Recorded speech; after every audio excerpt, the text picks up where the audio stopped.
Ladies and gentlemen, welcome again to the game. I am Kyle Nash, the student of the game, and listen.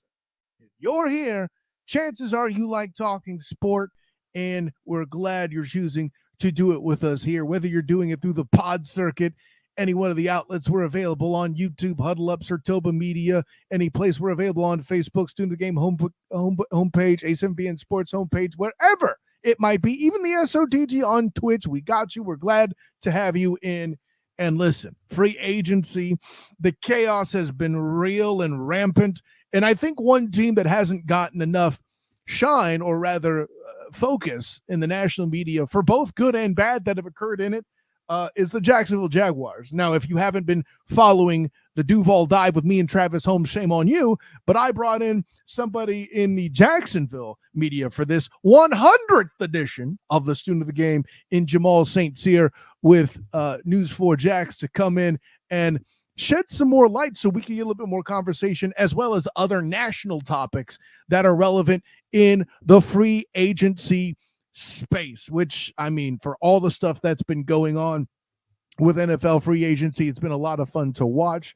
I'll probably get more NBA centric here coming up in the next couple of weeks as the season winds down for that. We'll certainly be talking some playoffs there. But for now, let me get into this, because here's the thing. I was recording the Huddle Up podcast with, Big Jim, EJ Christian, Matt Muehlheisen, Mikey Byrne, even Sean, Big Jim's evil twin, was aboard. Look out for those off-season episodes as they come. I believe the first one is titled "The Off-Season is Drunk." It's not a bad description about this season's NFL off-season as a rule, but something we kind of touched on, and at least my opinion of it, and there was an array of opinions among the six panelists that we spoke amongst the topic. But one of the things posed on that Huddle Up podcast was who had the best free agency. Now, I know that there's a lot of directions this could go, and while I don't necessarily think this team had necessarily the best free agency,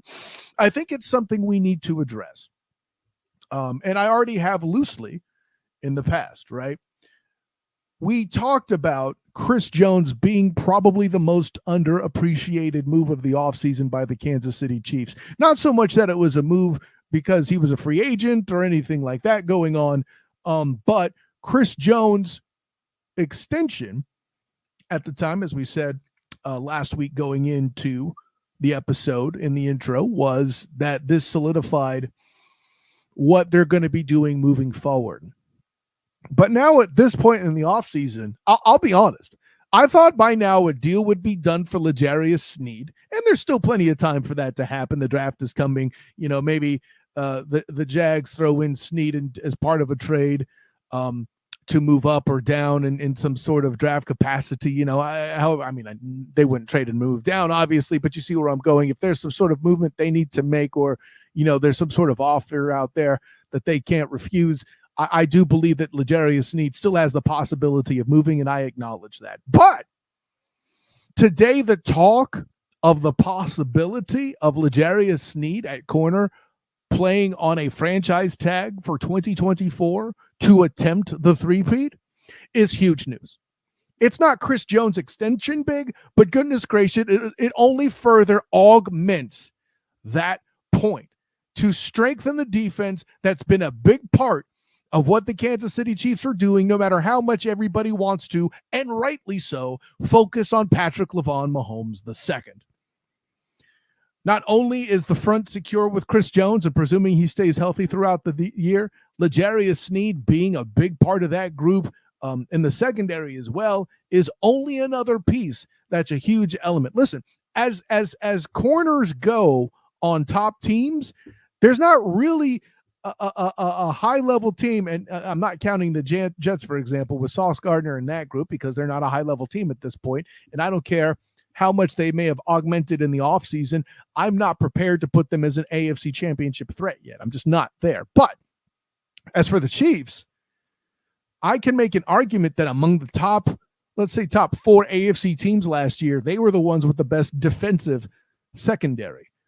Oh, but Kyle, the Bills had a good team. Yeah, but they were hurt by the time things were said and done to that point. And they're, in my opinion, I'm more propped up their defensive tackle core, who was also plenty hurt, than I have the secondary, who had been good in the past. But to secure that is a huge deal. To make sure that this defense is even stronger than it had been is a huge deal. When you're already the defending two-time defending champion, and you still find a way to maintain or get better. How many times have we seen it in history where players go get the bag, and rightly so, right? You strike while the iron's hot to make that money once you got the ring. That's how it works. I get it. But how many Super Bowl teams were broken up? Hell, how many championship teams in any sport get broken up after the fact? Hell, I live in Florida. The Marlins are a thing. You got a World Series? Great. Sell, right? The fact that the Chiefs have managed to maintain on defense the way that they have is a very exciting piece, that it makes them a very threatening squad. But Kyle, why is that such a big deal? I just told you that. But wait, there's more. See, now I'm an infomercial, right?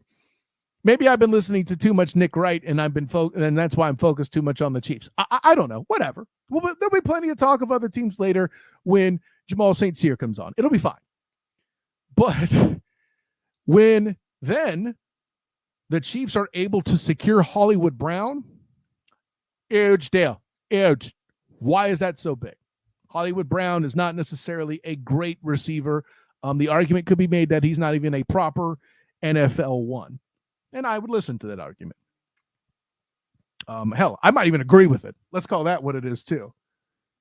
But the receiver core for the Chiefs has notoriously been, we've been reminded, had the most drops in the NFL in 2024. Bringing in Hollywood Brown as a guy that can make a difference and be a reliable target, other than Travis Michael Kelce and other than the young Rashee Rice, to be a veteran presence that can augment this group with yet another weapon so they can be just a bit more explosive of offense. So you're not entirely reliant on Patrick LaVon Mahomes II to save the world week in and week out, is a monumental deal. Also, what if Hollywood Brown works out there? What if he's successful? What if Travis Michael Kelce retires? I'm not here to tell you that Hollywood Brown will replace Travis Michael Kelce. I'm not there for that. But I am here to say that the biggest ability for any NFL player is availability. And Travis Michael Kelce's availability, starting with last year, dude turns 35, I think, before the end of the season, right? His availability, it's reasonable to question how much availability there will be, as there was a drop-off last year. Is it fair? No. Father Time is cruel. But as somebody who enjoys the Kelce brothers as players and entertainment moguls, so to speak, or budding entertainment moguls, I think the Chiefs getting a weapon for a rental deal, essentially, right? I believe Hollywood Brown's on a single-year deal, to see if it's then something they could use moving forward as other pieces get shed, is a fascinating prospect to me. Or maybe it's just a full 1-year deal and it's enough to get that third Super Bowl, and maybe some more draft picks will pan that they get in 24 or 25 moving forward. I think all of the above are things to consider, in addition to the immediate augmentation of the weapons in this receiver core that aren't Mecole Hardman or any of the other greatest hits of guys who have dropped passes and were an issue of late. The shot in the arm that this provides could be a difference maker. I'm not saying it's exactly like Odell Beckham Jr. to the Rams, or even to the Ravens for that matter, but it's of that ilk. So if you're a defending back-to-back Super Bowl champion, who a lot of people are already saying is the favorite today for next year, granted in the month of March, and you found a way to get better, that is a profound statement. Maybe they didn't have the best offseason of this year, but it's certainly not getting enough props for what they've done. Let me tell you, everybody, I'm excited for this one without question. This is somebody who I've had good conversations with in a press box, but it isn't down here in Orlando. This is not a black and gold banneret drop. Bing! This is more my work covering the Jacksonville Jaguars with either Jaguar Report, A7B in Sports, the three-point conversion, whoever it is. But at Days In, when a game ends, when a game's starting, I'll chop it up with this guy. Don't let his handsome smile fool you. He's not just a celeb. He knows his football, right? News 4 Jax's own Jamal St. Cyr coming in here. What's going on, my guy? Good to have you in. What's going on, Kyle, man? Appreciate you having me on. Appreciate the introduction. Got me feeling like I'm the celebrity here. Come on now. For this instance, it's episode 100. You kind of are. And I haven't even touched your gift game on Twitter. Listen, as one gift guru to another, I have that reputation amongst the UCF press crowd there for coming up with the witty Twitter stuff and all this other stuff. I've done that list now that some of the interns are coming and taking over there at the Black and Gold Banneret. Bing! But with that particular instance, here you come.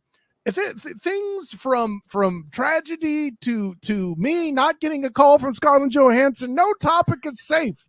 This dude don't miss. I got a whole folder that I just build up. I literally have a folder on my desktop that's just labeled Jags memes of anything that I see.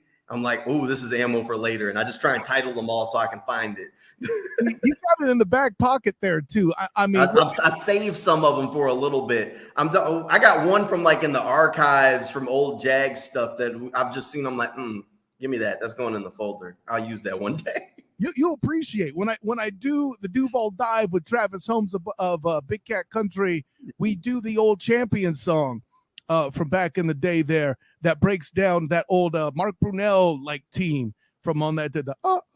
So I know you're going throwback Jag stuff. I had to bring that up, and cheap opportunity to play more of my Jag stuff. So I appreciate that. But let's chop it up a little bit, man. Because listen, whenever you're doing the News for Jags podcast, any sports stuff out there for Jacksonville, obviously there's a lot of talk for the Jaguars there. Mm-hmm. There's some videos you come in with strong opinions. I don't agree with all of them, but I do agree with a lot of them. And listen, let's chop up some of the events here too. Because listen, for all the movement that we'll lead with this. Calvin Ridley. Yep. Such as that whole situation went, I feel like there's an element of that was kind of a heist movie thing. And I mean, this, for me, the Jags offseason is something that's not getting talked about in the national space. You know, I know you and I are in it, but let's be real. Other than the running back movement, other than maybe, I don't know, Rusty moving around, maybe the Chargers receivers, the Jags offseason among the NFL is the most intriguing. Maybe it's not the best. It's certainly not the worst, but there's a lot of movement. There's been a lot going on, starting with Calvin Ridley, though. In my mind, from your perspective as somebody who's in it, how surprised were you that the Titans pulled the heist job? Look, I thought the Jaguars wanted to keep him. I know they were working to try and get that deal done, ultimately for the Titans to swoop in and get it done. That was a surprise. Look, the Titans were a team that needed a receiver. They know they needed to build. And I think the Jaguars kind of set their price of what they were comfortable paying for Calvin Ridley. And when the Titans went above and beyond that mark, they kind of bowed out and said, all right, well, y'all have at it. Good luck with him at that number. Because the one thing that I kind of have to remind myself in that situation, I've tried to remind others, Calvin's going to be 30 when the season starts. Oh, that's a great point. So for a 4-year contract, he'll be 34 if he sees the end of it. This is his one payday, so 100% they went out to get the biggest bag they could. Kudos to him and his agent for going get it. Calvin has had a fantastic career, had a good season in Jacksonville for what it was worth, but he went out and got the biggest bag he could find because this is probably his one chance to do it because 32-year-old, 34-year-old receivers don't normally get big contracts in the NFL. It's just not common. I mean, could he possibly? Maybe if he just looks like he finds, the fountain of youth out there somewhere or something. But look, so he was going to go wherever the money was. Yeah. And you heard it even when like the trickles were coming out about the Patriots, about cost of living being different. The taxes up there compared to the taxes in Florida. They were counting dollars. Yeah. And I mean, I mentioned on the Duval Dive something about him being a mercenary. I don't mean that as a negative. It just that, and this is kind of what I want to transition to. I'm not saying that we'll never know if he did or not, unless, there's a 30 for 30 on it or anything like that. But I feel like there's an element. I'm not going to say the Jags had an assurance from Calvin Ridley, but I think they really thought he was set up, and that's why they didn't tag him. And we're going to probably be talking about Josh Allen sooner than later. I don't think they were going to be in a position to get Josh Allen quickly. They tagged him knowing that edge rush and his prime as a dude who's going to reset the market's going to be the priority, which would be worse. It might look worse that the Falcons get that extra pick out of him and you get nothing in return for that rental. But at days in, seeing an aging receiver who had a lot of crucial drops, who is getting the entire bag as a franchise that has a lot of other extensions to pay here soon. The Titans, if they really wanted him to support the mayonnaise messiah like that, they made the right move, I guess. Mayonnaise messiah.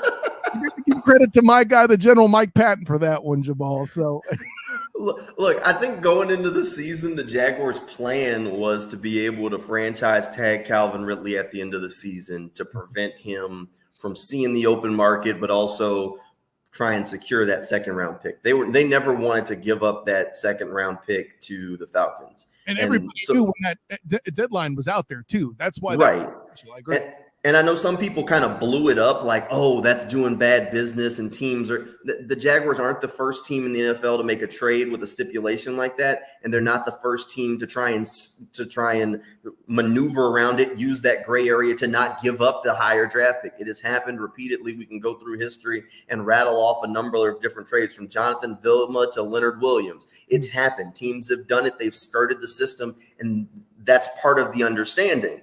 But that also, because that opens you up to possibilities of him walking. They had to open him up to free agency. And this year, everybody knew last offseason that it was a weak wide receiver class.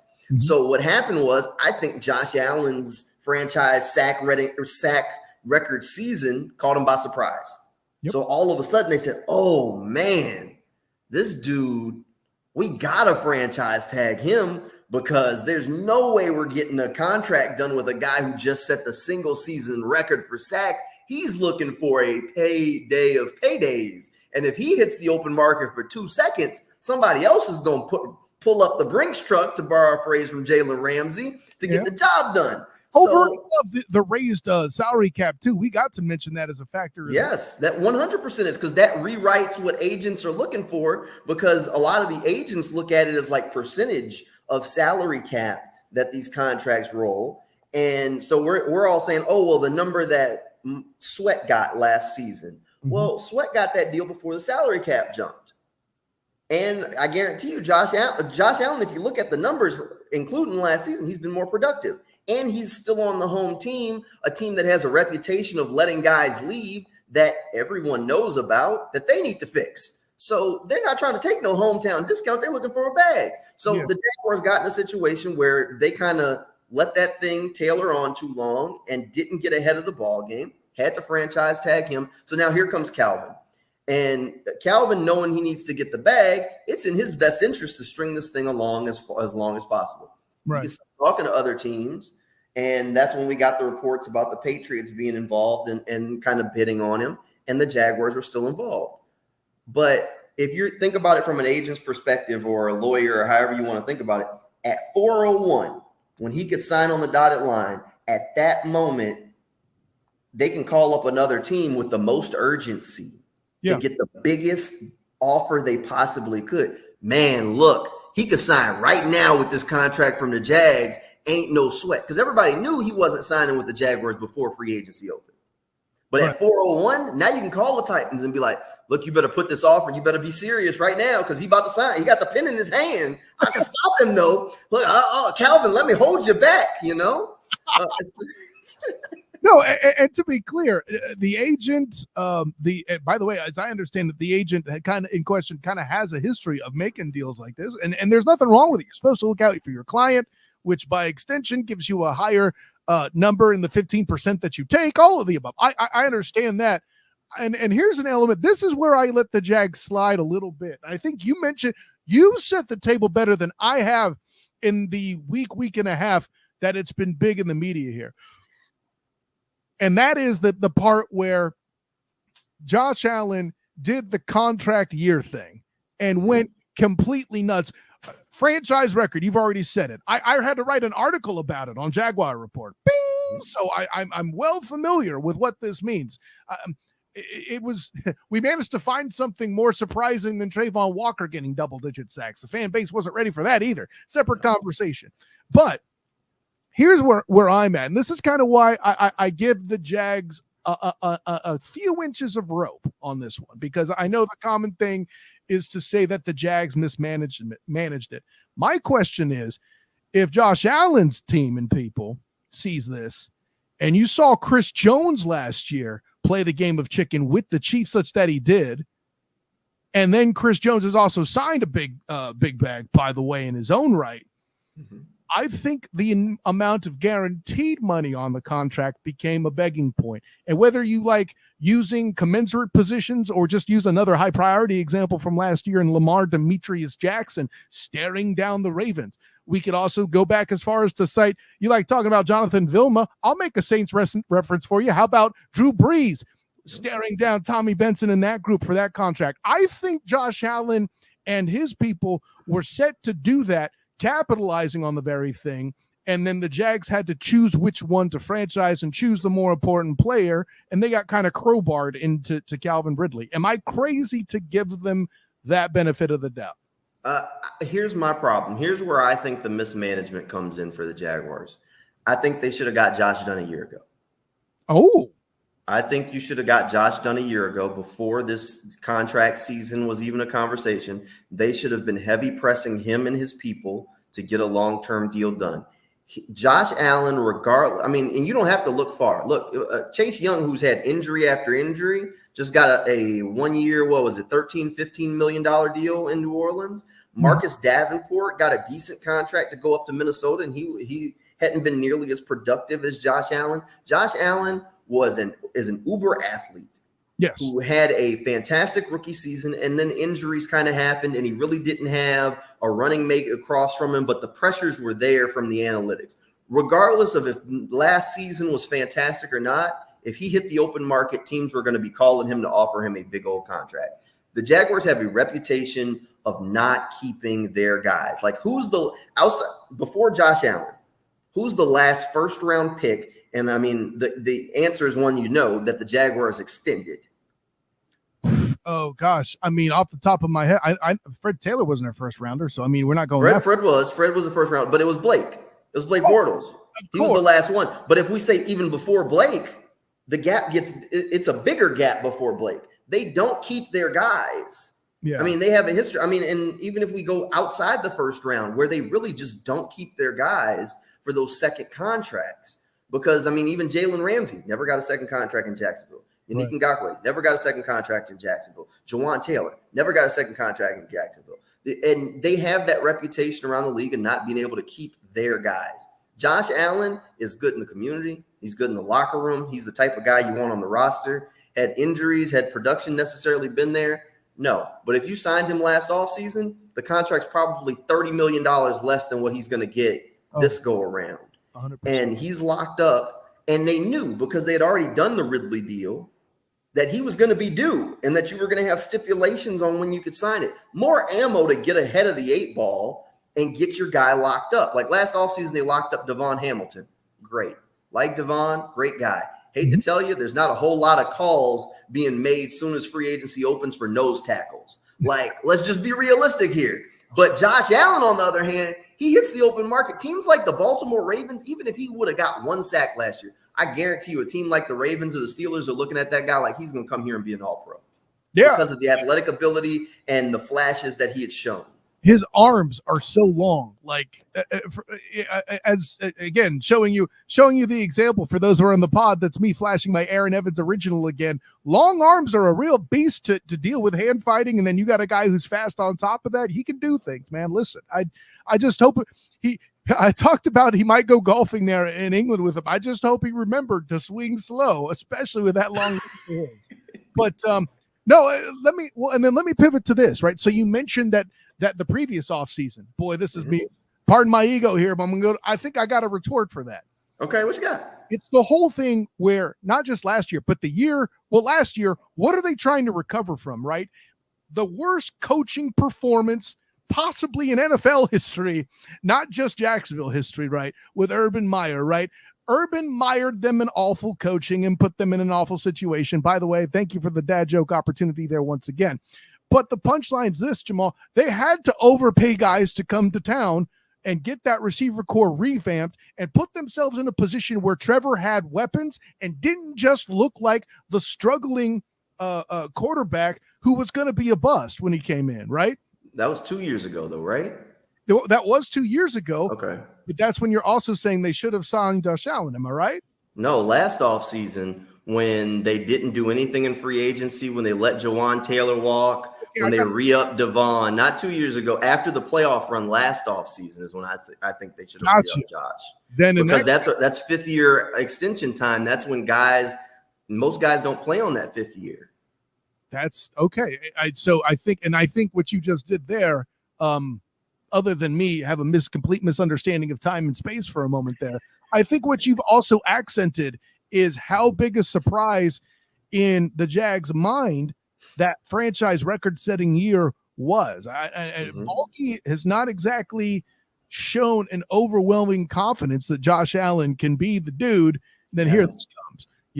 Not only is he about ready to reset the NFL market, the Jags fans are hoping that they reset the confidence in the eyes of Trent Baalke. So. Right. Yeah. Okay, that's a good point. They should have got him last year. I can't argue that. That's a fine thing. But so here's the thing: we're talking about where the mismanagement was. If you're going back to last year, I can get with that answer. That's a strong answer. For me, with that sunk cost already being in place, I know the sage you quote, Jalen Ramsey, says the money's always there. But here's the thing. Typically speaking, you're right. Listen, the Chiefs, a lot of teams have reworked all sorts of magic to extend guys, to make things happen.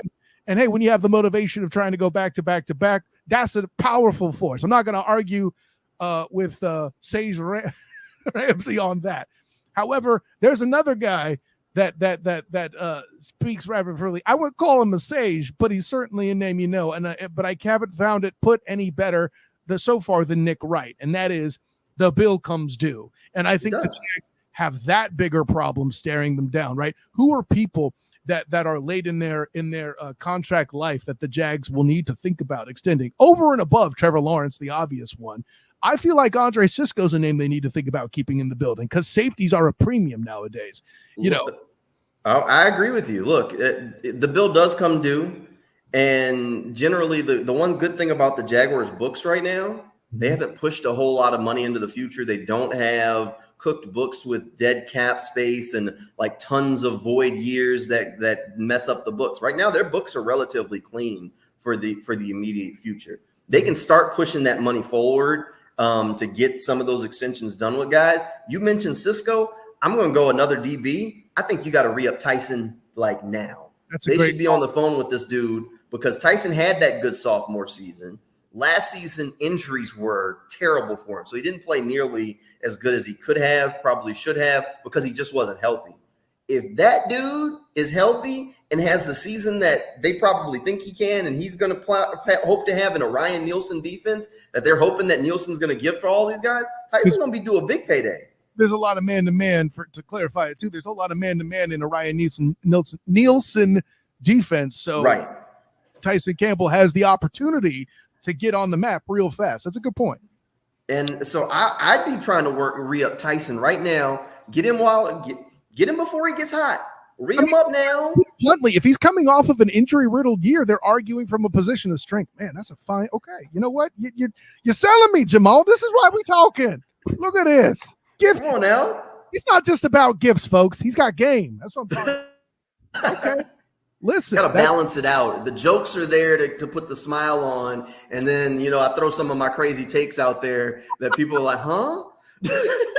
No, and yeah, listen, the best response I've heard to the mismanagement thing is the point you make about Josh Allen being locked in the previous season. I think that's a good point. And to your credit, you are consistently applying it to Tyson Campbell. And I think you and I are both kind of just assuming that at some point Travis Etienne will walk because, he's got the talent set to where that's going to happen. And all the running backs getting paid this year are starting to, I'm not going to say outright correct, but relieve the damage done by Le'Veon Bell years ago. So, you got to think Travis Etienne is going to go get his money somewhere as a versatile guy. For a guy his size, he's excellent in pass pro, not for nothing. Yeah, no, look, I love Travis. Ultimately, I think they're going to get the extension of his contract out, probably let him play that 5th-year option. I'd expect them to pick that up on him and then say, all right, go see what you can get. If somebody's willing to pay you, go ahead. I think that they kind of started that transition down that path by drafting Tank Bigsby so early last year. Like, you don't invest in – you already got a first-round pick wrapped up in a guy. You don't start looking ahead to another guy on a 4-year deal 4-year deal unless you're already starting to think, okay, well, Travis is going to walk in a year or two. Now we got our next guy that can carry the load when he goes, and then we'll bring in another guy and so on and so forth down the line. I mean, I thought they accomplished that mission with just the same with Darius Graham, but I might be a little biased, having covered him with the Orlando Apollos and at the Shrine game. I try not to mention his college years because then my UCF following would have an issue with him being a USF player. Over question. Yeah. So you got all these plates spinning here on the student of the game sometimes, Jamal. This is what I do, man. Trying to balance stuff. No, yeah. Well, and let's keep this, this also includes the Jags, but has, again, national fever to it. As much as people tend to avoid talking trenches, Eric Armstead, that move is interesting. And I was asked about it the other day on the IWO Sports podcast. I feel like still that defense is going to be awesome, but a linebacker's best friend is a good D tackle, and those linebackers are going to miss him. I know he's got an injury history.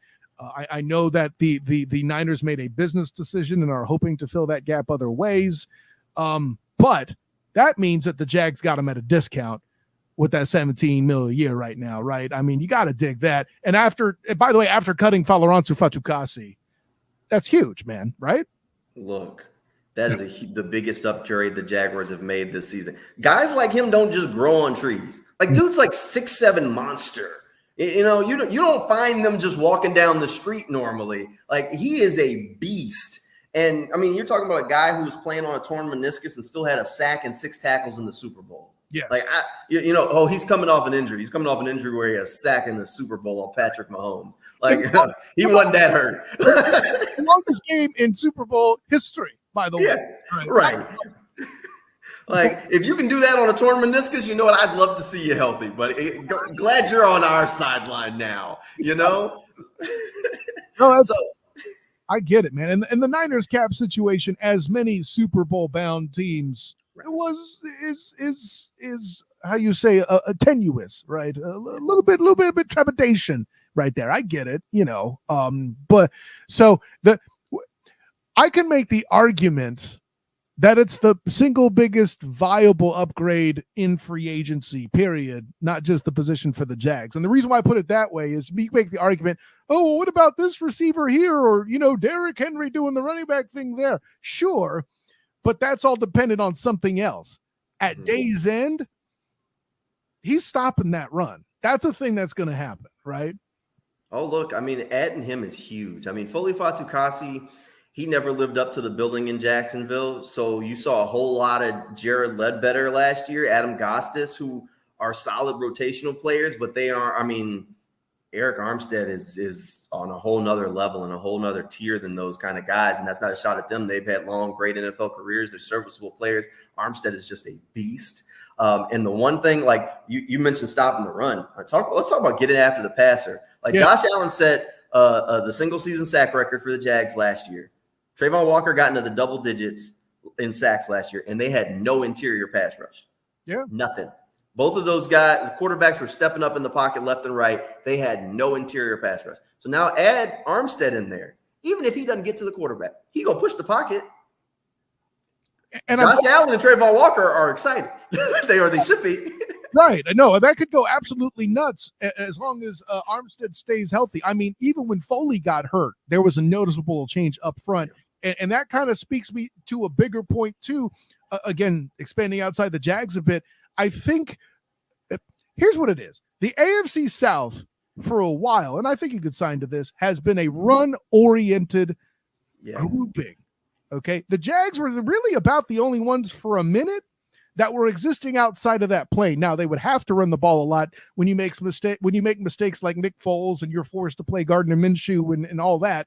You know, Fournette is asked to do more than he probably should have been as a multi-talented back. He was asked to carry the load, which is why I think his body eventually fell apart on him and he eventually left the franchise.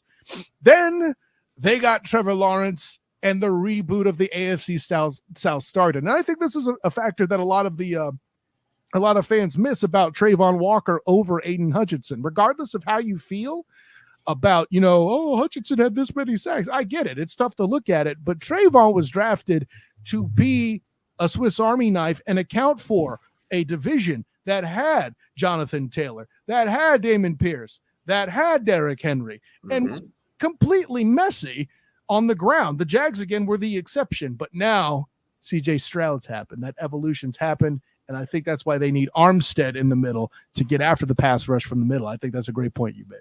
The only team that still feels like they're probably a run-heavy team is really the Colts. I mean, with Anthony Richardson, who can run and is a load in him of himself, and then Jonathan Taylor, the rest of the teams, they've shifted away from it. I mean, the Titans didn't move on from Derrick Henry for no reason. They went with these lighter backs. Tony Pollard and Tajay Spears are both lighter backs that are going to be involved in that passing game, and they're leaning into Will Levis. That's why they went and got Calvin Ridley to go with D-Hop, and they already got Burks. I mean, the teams have shifted. The AFC South is shifting quickly to one of these pass, air it out divisions, and that's not what it was just a couple of years ago. It's crazy how quickly things can change. I mean, just a couple of years ago, it looked like the Jaguars were in the driver's seat for the AFC South too, and now things are a whole lot more competitive. Yeah, it went from it was always the Jags to being a tagline to, then, hey, we're going to win this division, and then what happened was. No, man. Well, and to bring this point, too, as kind of a side note, too, you mentioned Tajay Spears and the Titans, all that. Tajay Spears, he's not Derrick Henry, but he's still a fantastic blocker. And I saw him play 3 times with Tulane covering the black and gold banneret. Bing! So, that Tulane team is going to make noise in the American, whatever. I'm from New Orleans. You don't have to sell me on watching Tulane football. Spears was a big play waiting to happen for the Green Wave. Yeah. My goodness. And the defense would sit back and give him space so he could have enough room to juke you. It was probably the biggest defensive blunder I had seen in trying to handle that, man. So listen, my in-laws are in New Orleans. I get it. No, I know way more about the Saints than I'd like to sometimes.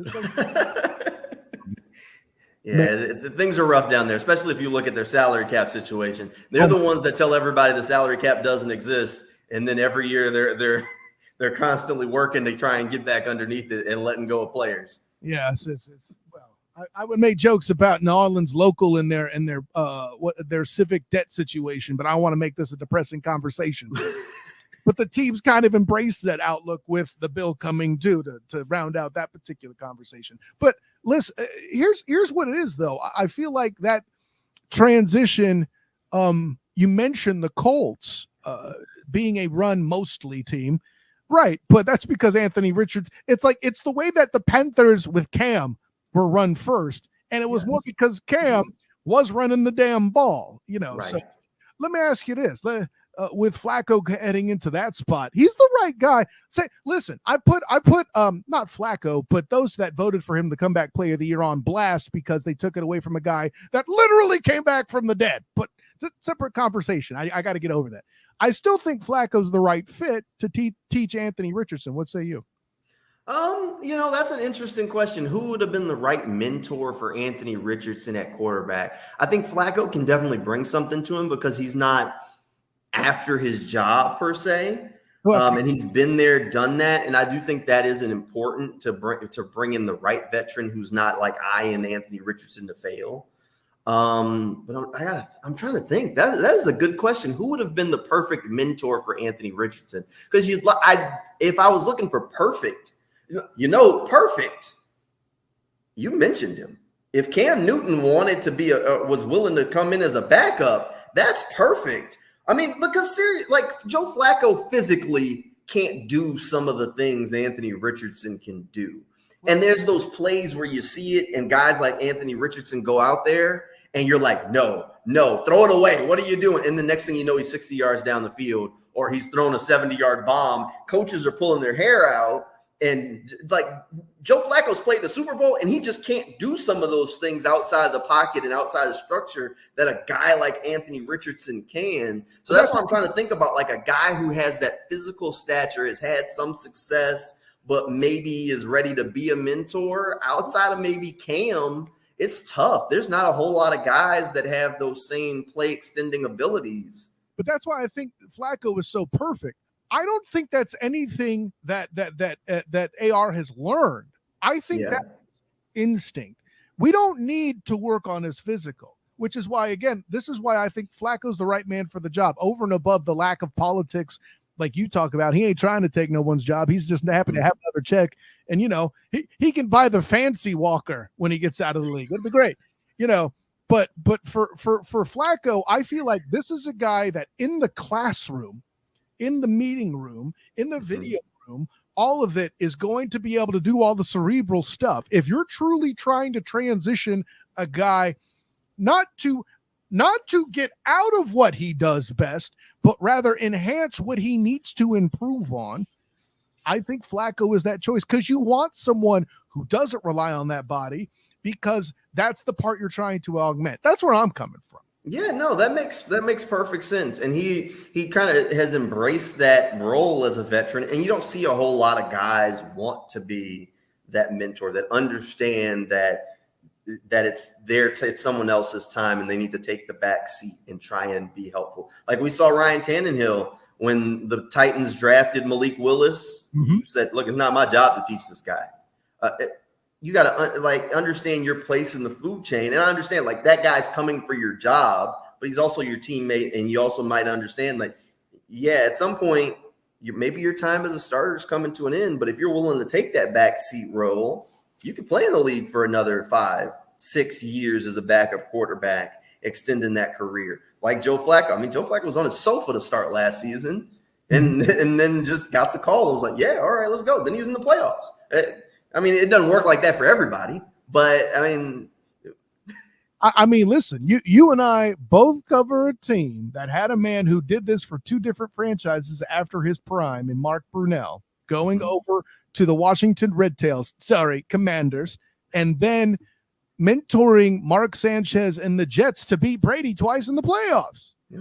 I mean, there you go. So that you can make a living, do that. And listen, as much as I feel like Jacoby Jones was that Super Bowl MVP of the Harbaugh Bowl, I do like Flacco going in there and getting his check and doing that, man.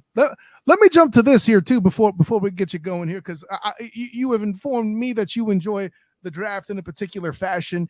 Yeah. I'm good enough to fake it. I host the first night of the draft with NBN Sports, but it's mostly because I look good and can talk nice and can fake it enough. Okay, fake it till you make it. I mean, listen, we'll leave it at that, man. But I could identify team needs. I have always said that I'm a bad scout. That's why I work so much with my guy Dalton Tinklerberg as well at the Draft Warehouse, or the Scouting Depot rather, Draft Warehouse, the Scouting Depot. That all being said, if you were to tell me then each of the 3 days, if somebody comes to you with their crystal ball, hey, the Jags are going to get a starter in each of the 3 days, what position would you suspect that they would get it from in each of those 3 days? As far as, and I asked that question in the form of, we hear about this position this draft is so deep at these positions. Where might they get a starter day 3? Where might they get a starter day 2 and even day 1? And what positions would each day hold? Ooh, that's a good one. That's a good one. I like that. Okay. A starter for each one of the days, because now you got to spread around some of these needs a little bit. I mean, the cop out, I'm not going to give you this one. The cop out for day 3 would be, I would say they draft a kicker on the 3rd day, but I'm not going to go there because I don't like the easy route. Yeah. So I think day 3, you can probably land a nickel corner. Because nickel slot defenders are undervalued. Generally, the nickel corners are those shorter corners that don't necessarily have the height, physical speed that guys are looking for. So they end up devaluing sliding down boards. And if teams tab a guy and say, oh, he's just a slot corner, a lot of times they slide. Like I know there are a lot of fans of Mike Zander still from Michigan out there. I'm not positive when he's going to go. He might go day 2. He very likely will. But if I woke up on the 3rd day of the draft and he was still on the board, I wouldn't be that surprised just because of the size concerns. And there are a few other corners out there that have those same size concerns that I think could play in the nickel on day 1 in the NFL. Center of gravity helps nickel just for that agility piece too. That's a fine point. So I think that's where you get your starter at on day 3. On day 2, I'd say you can get a wide receiver that's going to start for you. See, that's what I would say. Yeah. Look, wide receivers deep. I think there's guys that are going to be there on day 3 that could probably start for you. But I think the reason I said wide receiver would need to be day 2 instead of 3 is because I think where the Jaguars wide receiver room is right now, you got to bring in a guy who has to beat out Zay Jones. And while it's not that easy, like Zay's been in the league for a while, he's a veteran guy. He is savvy. He knows what he's supposed to do. And as a rookie coming in on the 3rd day of the draft, good luck going beat that guy out, convincing the coaching staff to trust you more than they trust him. Like, I know some people are saying, oh, well, Zay is the low man on the totem pole to replace him. I want to think about this. With Trevor Lawrence throwing jump passes, like throwing the Hail Mary ball that somebody's got to go up and get it. Who has he trusted over the past 2 seasons to go and get those passes more than Zay Jones? That's a great question. I mean, every jump ball, every crazy catch it's been Zay in the end zone. It's been Zay trying to make those toe taps. Like Christian gets open, but if it's tight coverage, tight window, it's Zay. And yeah, it's got to be because Kirk, no disrespect, this is a guy I love talking to who's a great player. There's a reason why he was among the top receivers. There's a reason why he's part of a duo that performed better in yardage. What was it, 2 years ago or last year? I forget which. You'll be able to fill this gap. But they outperformed McCardle and Jimmy Smith as a pairing in yards. Okay, that's talent. But Kirk isn't tall enough to do that hullabaloo. I mean, I'm still convinced that's why they kept Jacob Harris on the practice squad. That's why Elijah Cooks was around. There you go. I know Elijah Cooks was your guy. I remember that. Yeah. I do the Jacob Harris drop because he's a UCF guy. I have, again, spinning them plates, baby. But, and speaking of UCF guys, I don't think Gabe Davis was brought in to replace Calvin Ridley. I thought he was there to be, I don't want to say a red zone guy, but definitely somebody who's going to go up and get it.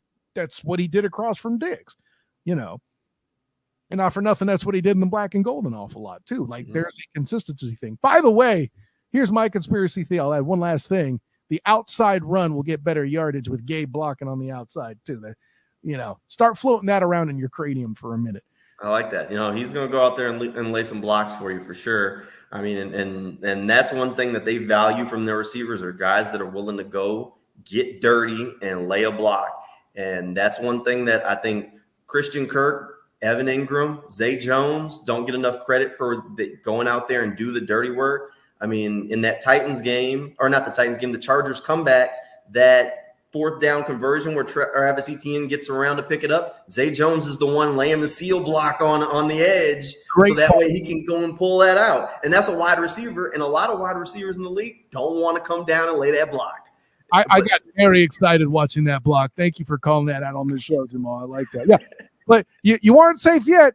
The starter they get out of day 1, what position? Look, day 1's actually easy. I think at 17, they are going to have their pick of the litter. You could have an offensive lineman. I can give you an edge that can start right now. I think trenches. I think big guy. I haven't really strayed from that from the end of the season. The Jaguars have improved in the trenches, but I think there's still space. I think you can get a starter on your O-line or your defensive line with that 1st round pick. Look, I know right now they have penciled in guys, and Cam Robinson is a guy they love who has been a Jaguar for a long time, but they could get out of his contract post June 1 if they needed to, if they found his replacement in the draft at 17. So then all of a sudden you got yourself a new starter on the offensive line who's locked in on a rookie contract, and you feel pretty good about that. Defensive line, look, if they don't love Josh Allen, it wouldn't surprise me if they went and drafted an edge and said, all right, Josh, you're franchise tagged, and then we're going to try and trade you or move on from you next offseason, whatever that may be. We're going to draft your replacement. That wouldn't shock me if they just think he's not a guy that's worth $100 or $130 million kind of contract. Can the Jags afford to spend that, I'm going to call it political capital, to force a chicken situation like that, to force Josh essentially to play on a tag amongst trying to bring players in? Because, and you heard me cite the big year bringing in Kirk, Zay, air quotes, overpaying for receivers, right? Trying to escape that previous core, where I think it was Marvin Jones, Laviska Shenault, and those guys, like trying to move past that. They had to overpay that core. But couldn't help but notice that Christian Kirk opens up a can against them and then, ironically, gets a big bag the next year. How does that work exactly? I even asked Christian about that. I think he said it might have had something to do with it, but all the above to say, you've spent all this time trying to kill that piece, that credibility with the player market, to where they don't have to be worried about this face-off with Trent Baalke and all this other stuff. How much of that falls into this conversation with Josh Allen too? I don't know. Look, the first thing that Trent Baalke will get killed for is if he gives a huge contract like that to a guy who doesn't produce. And if he doesn't believe that Josh is going to be a guy who will produce consistently, if he thinks last season was a fluke, in his mind, yeah, there'll be some blowback immediately if he does something like that. But that's the kind of thing that blows over relatively quickly. Like after a year, the team, the locker room, that'll shake the confidence of some guys. But by the end of the season, you move on with life, and guys forget. It's just like the Jalen Ramsey thing back when he forced his way out of Jacksonville. Mm-hmm. I'll never forget. That was my first season covering the Jaguars. Jalen Ramsey is holding his trade demand press conference, and there are 3 players standing in the back like they're his hype men. Every time he'd say something, they were like, yeah, what he said. And I'm like, y'all still gonna be here when he leave. You know that, right? But that's how things work. The Jaguars are a much healthier place now, where if something like that happened and a guy was unhealthy, I would not expect to have those sorts of things running around. You know what I mean? Mm-hmm. No, that's, by the way, thank you for that insight for that trade deadline speech. I've not been in a press conference yet where players were participating like it was an Episcopal church service. That's interesting. In the back, and one of them had literally just got the contract from the team right before, and Jalen was up there making his demands, and they were standing there like, yeah, I was like, I don't know what's going on. I had just gotten here. I was like, this is crazy. I can't believe this is happening. Yeah. But they talk about it being a brotherhood, and I covered the NFLPA meetings in 2014 here in Orlando. That's where you really see that sort of stuff kind of matriculate. But no, that's awesome insight, man. That was your first year covering the team, and I'm still learning from that experience as you tell me about it. So I appreciate that for sure. Listen, his name's Jamal St. Cyr. He's been sincere on this show tonight. Tell the people where you can find my guy. Hey, you can follow me over on Twitter at JSTCYRTV. I'm over on News for Jags all the time. So you can check out stuff over on newsforjags.com as we kind of carry on through stuff. Yeah, appreciate you having me on. 100th episode. Appreciate it. Thanks for that, man. Yeah, no, I appreciate that. And I appreciate what you brought tonight. It wasn't just Jag-centric. We went around the legal bit. And listen, we could cut it up a little bit for draft stuff. I think I'll put that in my back pocket. And, we'll have you on again here sooner than later, as we pass 100 here, man. So I appreciate you jumping in. Of course, I'm Kyle Nash, the student of the game. You can find me on Twitter, Instagram, and What's the cool one now with the Instagram thing? Threads. Yes, that. Find me on all that as the student of the game. Find me on Facebook as a student of the game. Check out my writings with Jaguar Report, 3-point conversion, of course, the black and gold banneret, as well as my coverage with the Orlando Magic for A7 BN Sports. Check out also the Duval Dive podcast I do with Travis Holmes of Big Cat Country. And of course, my work, all these pods you could actually find. You find the Duval Dive on the 3-point conversion iHeartRadio, as well as during the sports block Sunday, 12 to 2 on oldschool101.com. And if you don't catch any of the streams on Huddle Up or Sertoba Media, check out the podcast feed. You know where it is, the Student of the Game podcast. But until next time, everyone, an honor, joy, and privilege. Special thanks to Jamal for jumping in, and a lot of fun with that. But until next time, everybody, class dismissed.